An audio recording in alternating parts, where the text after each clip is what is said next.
Chris and all, welcome to Fearless in Devotion. I don't really want to call it an emergency pod. I think we just need to sort of pick over the bones of what's quite a disappointing performance. It's 1 point from 9 games. It's a key part of the season. We really thought we would push on in January. We thought we'd be bringing new players in to maybe supplement the strike force, but it doesn't seem to have happened. Look, I don't think any of us are massively panicking. We're just a little bit disappointed with the performances at the moment. Tim, especially you were there. What were your sort of initial thoughts? Shock, to be honest. I mean, the reason why we're rolling this one out is because it very rarely happens. But it would be remiss of us to wait another best part of a week or so to discuss it. Really, hence why we're here. But it was just such a very unlike the sort of Wrexham display that you would never expect from this team. And yeah, we kind of always suspected that we would be beaten at home, but everybody thought it might have been the Birmingham game, and obviously we should have won that. So for us to completely fall on the sword last night, it was a shock to the system. Not so much the defeat, the manner of it. Always about the manner of it. I mean, Parky was fuming, the fans were fuming, the boos that rang out at halftime were deserved. I don't say that lightly. They were deserved because it was half-assed. It was half-assed. The goals were so avoidable. And they came in at a go. They came in at a go, and they were probably the best team to come to the racecourse in a very long time, if I'm honest. Made a mockery of wherever they were, 15th yesterday. I thought they were great. As bad as we were, I thought they were great, so we can't take anything away from Stevenage. But it was just laboured and insipid, and they just looked like a team that had never played together before. And that maybe the warning signs were there, as you said, that we've been just eking out home wins late on with Fletcher coming off the bench and doing the business and stuff. And you kind of you always felt in the background that we might get found out eventually. And that's exactly what happened last night. Look, I think I know what you're saying about getting away with it, and I always thought that we would have a bad spell. I thought our bad spell was a couple of months ago where we were playing badly but still managing to eking out wins. And I thought, well, if you can have a bad spell but still pick up points, that puts you in a good position for promotion. It seems like, our bad spell is now. We're now in the midst of it. And, we've got to sort of think, what can that squad and what can that team do to get themselves out of it? Now, it's a deep squad. It's a talented squad. It's a squad that had 3 strikers on the bench last night, and our record signing not even in the 16. So I think the simple question is, why does Phil Parkinson feel the need to play Elliot Lee up front with Ollie Palmer? Because there is 0 goals in that partnership, and there's not a lot of threat in that partnership either. Now, I could sort of understand if he's playing like a percentage game where he wants Lee and Palmer to really sort of tire out a team and then bring on fresh attacking players on 70 minutes. But the massive gamble of that, if that is the plan, massive gamble on that is if you're 1 or 2 goals down, that whole idea is a bit void, because you need to be doing that if you're 0-0 or 1-0 ahead, and then bring on the cavalry. So, so to do it with 20 minutes to go and you're a few goals down, it doesn't work. I know he changed it at half time, but he had to change it, didn't he? Well, yeah, I mean, if he hadn't changed it at half time, there would have been more boos as they took to the field, to be honest. So he had no choice to change it. But I feel a little bit sorry for Elliot Lee. Remember when he played well with a smile on his face. That smile on his face has been fully wiped off. He looks like he wants the ground to swallow him up. He's a square peg in a round hole. I mean, we don't really know how good he is at this level because we're not seeing enough of him in his natural position. So why he persists on playing him up top, I genuinely have no idea. Nobody knows. And when you've got three strikers sat there going, how am I not getting in ahead of a makeshift striker here? It just all doesn't make any sense. And for the first time ever, really, I'm seriously questioning the sort of decisions that are being made. And you and I By both, Parkinson. yeah, you and I know nothing about football management, so it's almost a bit rich to say that. But as a fan observing it, everybody can see we've got no goal threat. So just because Elliot Lee carried that team for certain parts of the start of last season doesn't mean he's going to do it now midway through this season. It just doesn't make any sense. I don't see the justification for it. And I know there's an argument that, okay, Mullin's not had a great season. Marriott was injured. Fowle is kind of like we keep wanting to say work in progress in inverted commas, but is he really? So he's got a massive problem to solve now, not just up top, but across the board, because we don't offer anything really. We're very rigid. Stevenage played how I'd like to see us play now and again, just like on the front foot. Breaking the lines.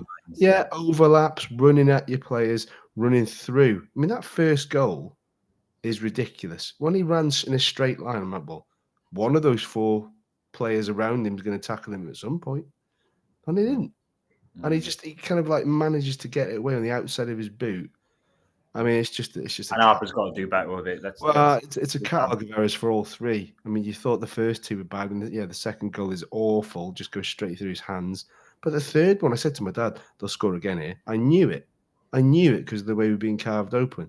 They were at 6s and 7s. They were getting spanned left, right, and centre. There's not many. I think Parky said it. I think there's maybe 3 players that came out of yesterday's game with any sort of respectability against their name. And that tells you of how high the standards have been set and how low things got yesterday. You thought Shrewsbury was bad. This was 10 times worse. I think the whole sort of Lee debate, 2 things for me. One, you're missing him from midfield. So, Lee was our creative force for so long. You're taking him out of midfield. You've got very much a dogs of war in there. You've got Matty James, who's a nice player, but doesn't get us on the front foot as much as even Dobson can in the base of that midfield by sort of turning the ball over and really sort of driving with it. So you're missing Lee from there. I don't know what you think about this. Do you think Parky's proving a point or making a point by playing Lee up there? And what I mean by this is our business was pretty good in the summer transfer window, everywhere except up front.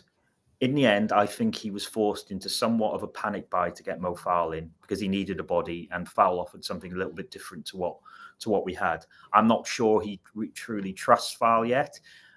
If we go up, are you suddenly going to start trusting him in the Championship? Maybe not. I don't know. I think Fowle, it's a sort of player who you give 10 games to if you're mid-table and can see what he can do over a consistent period.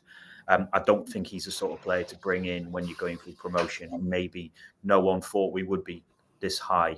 But that's one thing. I wonder if Parky's sort of saying, look, I've got to play Lee because you didn't get me the strikers I wanted in the summer, and you still haven't got me the strikers I want in the January transfer window. Surely he's too much of a professional to do that, because if he is making a point, he's making it at the detriment of the team. So the other thing is he actually thinks that Lee is the best option for us at this point. Yeah, and that's a damning indictment to the rest of the strikers. Damning indictments, mate.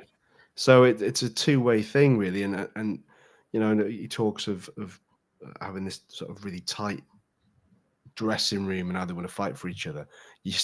I never want to say he's lost the dressing room because it's a bullshit kind of thing. I hate that term anyway, that phrase. But I think he's lost his way a little bit with getting the best out of these players. And quite rightly, they're going to be scratching their heads. They'll have a player WhatsApp group thinking, why does he keep playing you up front, Elliot? And he's like, I haven't got a fucking clue. Because if he doesn't know, we definitely don't know. So it's the first time that you think we're kind of questioning his decisions with some degree of justification. And again, I say that with a little bit of hesitancy because he knows far more about football than you and I ever will. And I fully get that. But something's not right. Something's not right somewhere.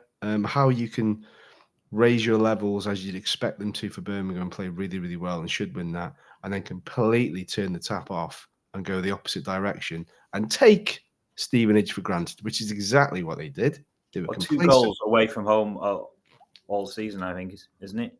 Yeah. But and they could have scored 4 before halftime. They could have scored 4, but I mean the warning sign was there early doors when he lashes one over from 5 yards. There's your warning sign.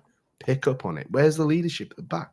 Because it's not coming from Dan Scarr. I'll tell you that much. No, he didn't have a great game, Dan Scarr, did he? But he hasn't had a great game in the 2 he's been in.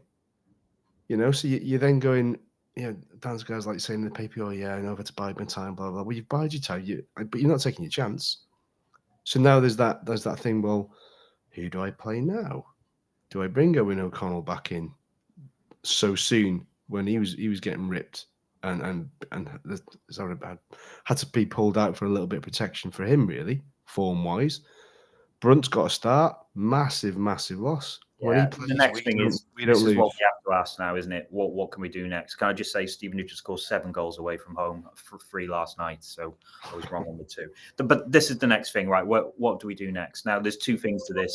It could be that we bring a new player in, and I know that there's rumours we're after Crawley Woodrow. There's rumours we're after Stan Smith. There's rumours we're after Michael Smith. And the good thing about Wrexham is we can say that these are the rumours, but they always surprise us with someone completely unknown. Like no one could call Ollie Rathbone.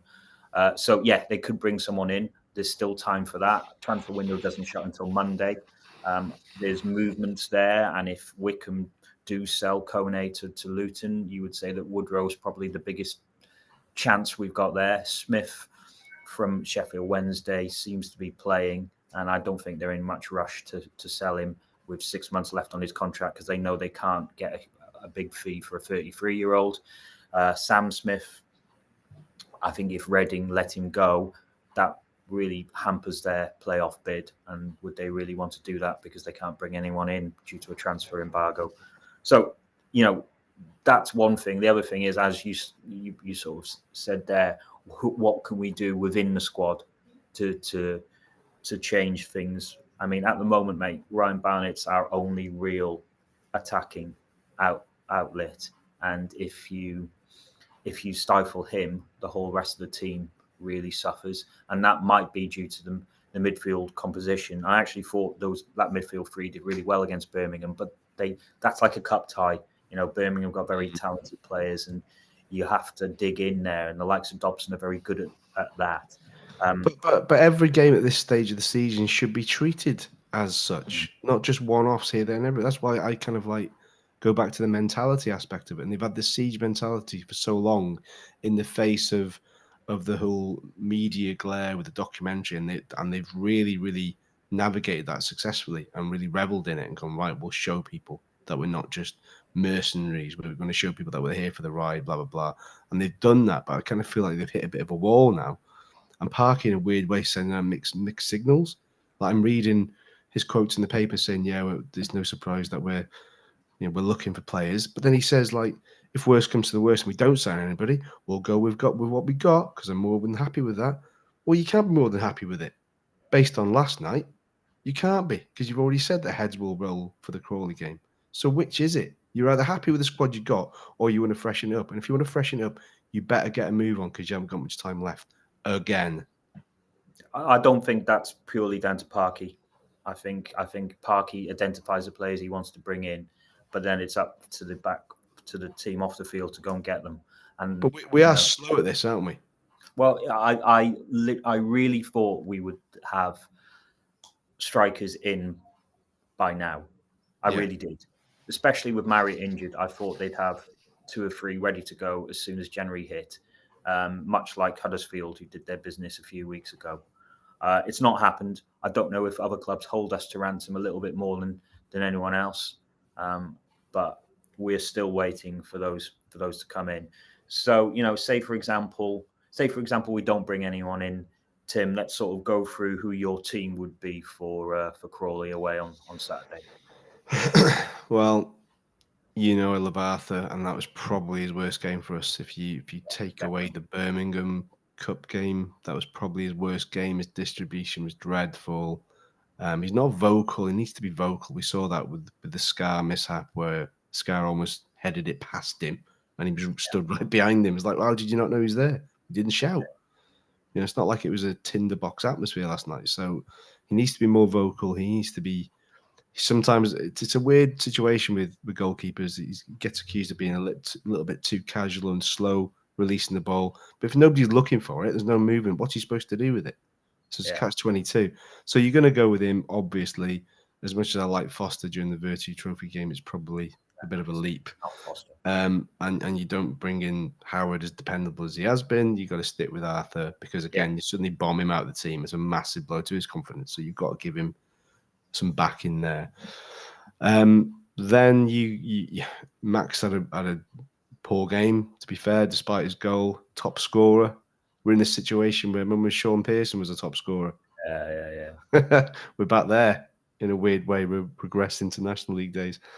So you stick with Max because 9 times out of 10 they have a better game than a bad one, and last night was a bad one. I would probably bring O'Connell back into it, if I'm honest.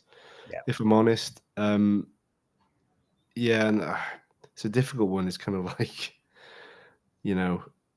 Scar hasn't been amazing since he's come back. Let's be perfectly honest.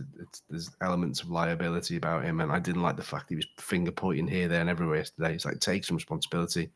If you spent some more time tackling as you did pointing to your teammates, then we probably would have maybe got something from yesterday's game, but I digress. So I think O'Connell comes back in. You've got to have Brunt straight back in there. He's fit to play him. Got to play him. When he plays, we tend not to lose. He brings a little bit more mobility, and he's solid. His vision's great. He's more comfortable with taking that out from the back, so play him. Yeah. I think then I know Ryan Longman came on and was deployed kind of right wing back, and he's kind of a predominantly left-footed. My understanding is, I thought he did all right when he came on. Some of the balls he whipped in were really, really good. So I would stick Longman in. I'd stick him in. I heard the Barnett on the left. Okay. Longman on the left, Barnett on the right. Still. But is Longman a left wing back, or is he out and out left winger? Well, we'll find out. This is the thing. I mean, part of me is like, do you whack Longman and Mendy in down that left for a bit of pace? Because McLean, he had a good game against Birmingham, but I still feel like he needs a bit of a breather from time to time. And maybe that one of these games is that. And then midfield kind of almost picks itself. Dobson, Rathbone. You keep James? No. I'm not sure I would. I kind of like the idea of Dobson, Rathbone, and Lee, but is that too similar? Is there balance there? Size. Yeah.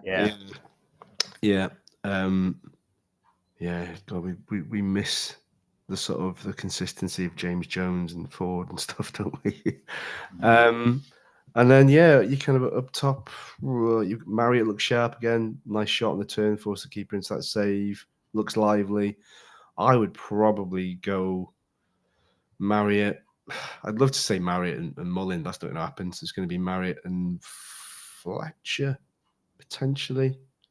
All right. There's quite a few changes there. I mean, I agree with you at the back. I think O'Connell comes in. He's had a rest now. He's reset his brain a little bit, and he was playing well until those dodgy couple of games. So he can find that form again. I'd go Max. I'd go O'Connell. I would go Brunt as well. So there's 2 changes there.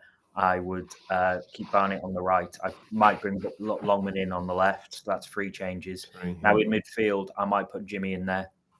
Put Jimmy on the left there just to add a little bit. Again, like you, I am thinking maybe Dobson might be better at the base of the 3 where he played so well at the start of the season, and then Rathbone as well.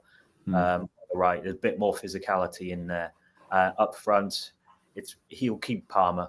and I would pair him with Mullin, Okay. and with Marriott coming on, Marriott and Fletcher. Yeah, you're probably right. He's still feeling his way back into the games, isn't he? So what's that? Tough on Lee. It's tough on Lee, but I just sort of think he needs to put a smile back on his face a little bit, and maybe a spell out the firing line might help him with that. Yeah. Right. I would say it was good speaking to you, but look. I think I said before. I think it's the first time that anybody's done a double over since 2021 or something. Notts County and Stockport that year, maybe a few others. So we've had a good thing in the sense that not many people will do the double. We tend to bounce back. We do very, very well at home, even if we're playing poorly. However, and people say this, if we go up, we'll get found out, we'll get spanked left, right, and centre. They said that in Q1, didn't they? That last night against Stevenage felt like a bit of a warning shot over the bows and say, look, they're a respectable side at this level. They've done it with debt free. They're a solid outfit, and that just goes to prove that you cannot take anybody in this division for granted. It's as simple as that. We did it against Shrewsbury, and we got our asses handed to us. And last night was easily for me the worst performance at home since the takeover, bar none. I include Bradford defeat, I include the Tranmere defeat, the MK Dons defeat, whoever else has beat us, Yeovil, because it lacked heart. And that's the thing that pisses people off. You don't mind a bit of anger if you lose, but you've shown something. But when you're angry and justifiably embarrassed, you get those two facets together, that loses a lot of credit amongst fans. And I think that's the thing that's winding people up, including me. You may have. No, I can tell. I could tell you were annoyed last night just from the WhatsApp groups and the tweets. But to be honest, you go there, that's your right to be annoyed. You paid your money, you give your time to the club, and if you feel that the performance isn't up to what this team is capable of, then of course I think fans have a right to. It was just off. It was off. The body language was off from the start. And when you see body language, and we're not experts, but when somebody looks like fucking hell, they're already resigned to defeat, then you're thinking, what? I saw people go last night at half time. It's the first time I've seen that happen in a long, long time. Well, when you say body language, do you mean the crowd or do you mean the team? The team, to be honest, like I said, I mean, that first goal was indicative of it. It's like, well, are you going to tackle him or am I going to tackle him? No, you tackle him. And it's too late. By the time the decision is made, the ball's in the back of the net. So it's body language aligned with a lack of decisive decision making. It's like somebody just takes some responsibility because nobody took any responsibility until those changes were made. Forget the goal. Oh yeah, we're back in this. We did when we got the goal back. No, we didn't keep our foot on the gas for any longer than 10 minutes. So we were always going to get picked off again. But look, let's hopefully bookend it as a very rare, bad day at the office, which is exactly what it was. And let's hope we're not sitting there on Sunday repeating the same things. Yeah. Right. Just finally then, after taking into account last night's result, has your prediction for Crawley changed? Oh, I can't remember what I said now. I think I always get a little bit nervy about Crawley, and they won last night, didn't they? I'm sure they won away. So again, you got to kind of treat it with caution. I don't think we'll lose, but I'm still not overly convinced we'll win either. So I probably have changed it. I think I might have suggested we 1-2-1, but I'll probably say a draw. I think there's going to be a lot of changes that might disrupt it slightly, but it'll give it a little bit more balls and desire to proceedings. But I think there might be one change too many, and it might upset us a bit. And then lo and behold, a shitty January comes to an end. Mind you, it's February then, isn't it? So there you go. Yeah. I still think we could eke something there. I really do. And I think the squad is strong enough for us. My sort of big thing now is, has the automatic gone? Oh yeah, I'd probably say yes. It's now a case of finishing high to get a good draw in the playoffs, and that's in the blink of an eye. Shows you how quickly this division changes. 1 minute it's like a maybe 2-3 horse race, and then all of a sudden Wickham again 90th minute. People go on about us. I think Wycombe have eked out these wins in the 90th minute for maybe 5 or 6 times now, especially at home. So you look at Birmingham, Worldy wins the game at Huddersfield, and it's kind of theirs to lose now, realistically, with the games in hand and everything else. So we just need to gather that momentum again. If it's going to be playoffs, which none of us ever sat at the start of the season, imagine we'd ever say that. If it's going to be that, then you have to go into that with some sort of momentum.